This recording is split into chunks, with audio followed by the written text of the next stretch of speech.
2 minutes out. Hey, Godmother. Is this like the old days? XCOM swooping in and taking it to the bad guys? I wouldn't know. This week, Firaxis Games has released a surprise XCOM title. With it comes a campaign with troops to command who are not randomly generated. In this video, we'll take a look at some of the changes that have happened to the game's combat. Reaching in!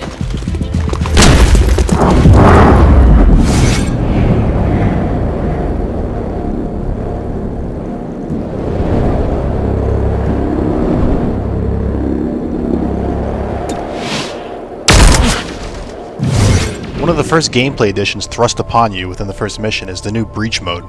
While these phases take only a moment of in-game time, making good strategic decisions here can make or break a mission.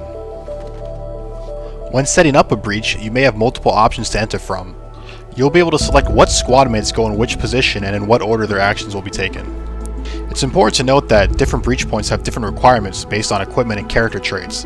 For example, needing a breaching charge to enter through some walls in the game. You should also pay attention to the various bonuses and penalties you'll have based on where you come in from, along with the expected amount of enemies on the other side. Once the breach has begun, your units will be able to take actions along with certain breach-specific abilities, such as drawing and absorbing fire using a shield, or lifting up enemies with telekinesis so they lose their cover bonus.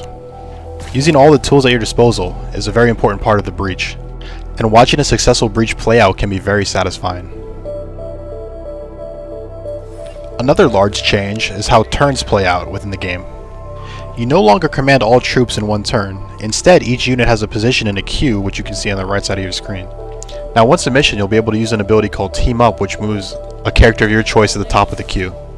Along with this, turns for each character have been opened up to be more dynamic, allowing you to take more actions and cast more abilities with one turn.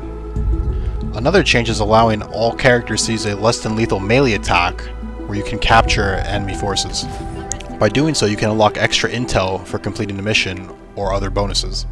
There are also some units that have special versions of melee attacks, which have different qualities to them. Another change is that the player must now select where they want their Overwatch to be aimed at. Actions outside of the AoE will not trigger it. One last change I wanted to cover in the video is that if any of your characters are to die on a mission, the mission will be a failure. However, if your allies run out of health, they will go into a bleed out state, where you have 3 turns to stabilize them. However, this will keep them out of the rest of the mission. Although if a mission has multiple stages left to be completed, you can call in robotic reinforcements between breaches. Okay everyone, that's all I'm going to cover today. If you feel I've missed something out, please let me know down below in the comments. And be sure to stay tuned for more XCOM Chimera Squadron content.